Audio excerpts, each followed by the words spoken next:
Every continent has a history of famines that ravaged at one time or another, and Asia is no exception. The age-old problem of natural disasters hitting the poorest rural communities and leaving them without the means to feed themselves continues, now made worse by climate change. In the first part of this series, I explained how over the next 40 years, population growth is set to outpace food production, leaving a looming crisis of how to feed an extra 2.5 billion people. For this part, I've crossed the Chinese border into Nepal's western hills to see for myself how food insecurity impacts on the lives of the rural poor.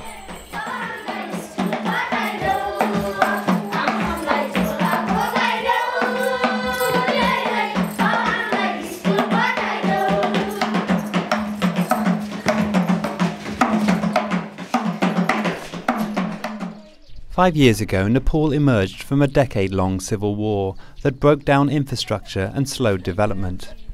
Added to this, the Himalayan country is also regarded a climate change hotspot with changing monsoon patterns, increasing droughts, crop diseases and flooding.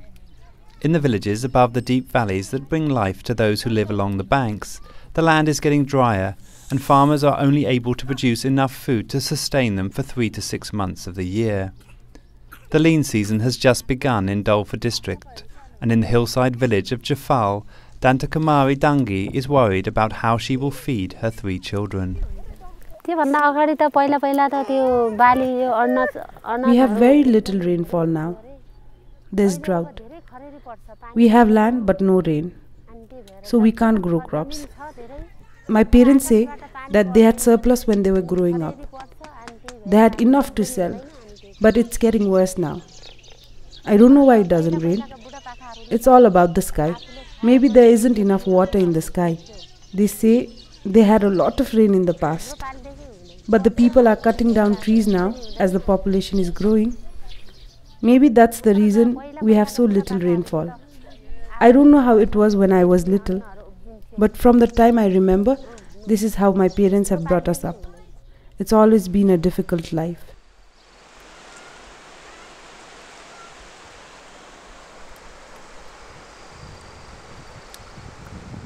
Dangi lives far above the river at an altitude of 2,987 meters on the edge of the Tibetan Plateau. The area is ranked by the UN World Food Programme Asia's most insecure. The terrain is harsh and inaccessible. Government figures say food deficit has tripled in recent years. The food we grow on our land is just enough for half a year. It's never enough. So we depend on the World Food Programme. They pay us for the food in exchange for our labor.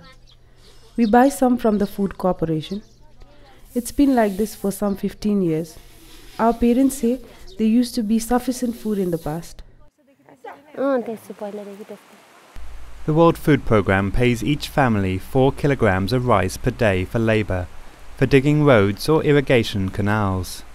But the organization is running out of money. Due to the global financial crisis and donor fatigue, this year they only have 1/4 of the budget they need to stop 500,000 people going hungry.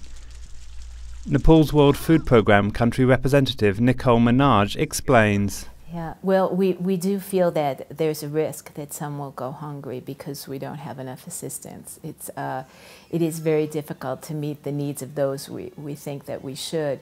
Again, without this assistance, we're trying to juggle that as best as we can, but definitely we provide a social safety net, as we call it. We provide to people most in need, and there is a risk that some will go hungry.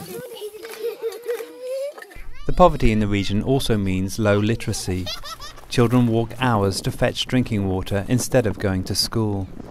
Almost half of all children under the age of 5 are malnourished, and 75% never grow to their normal size. Life expectancy is just 44 years. The situation is, however, not totally hopeless. The Chinese love for herbal medicine has provided one opportunity to the region that has helped starve off the worst of the hunger. In the monsoon months, a small caterpillar fungus called Yasagumba can be found in the high mountain forests several days' walk from the populated areas of Dolpa. In China, the fungus is believed to have aphrodisiac properties and can fetch high prices with Chinese merchants who cross the border to buy the herbal medicine for up to 500 RMB for a single worm.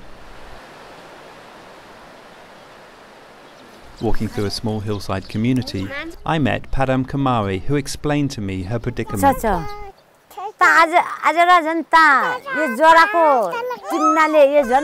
People go to collect Yasagumba these days, so they do not grow their own crops for food.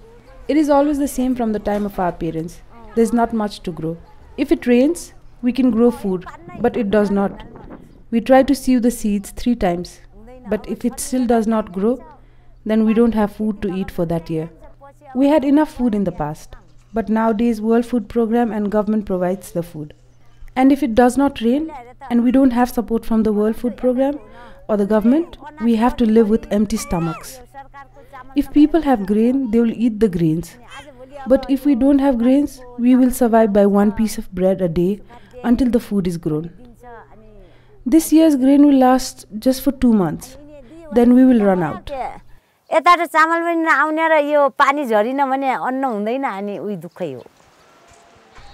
Kumari and Dangi understand little of weather patterns or program budgets, but their ambitions for future generations are clear. Our wish is that our children could have education and employment. It is the dream of all Dolpalis. There isn't enough water for irrigation.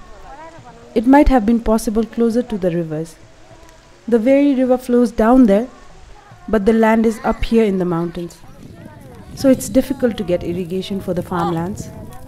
Irrigation would be the answer to all our problems.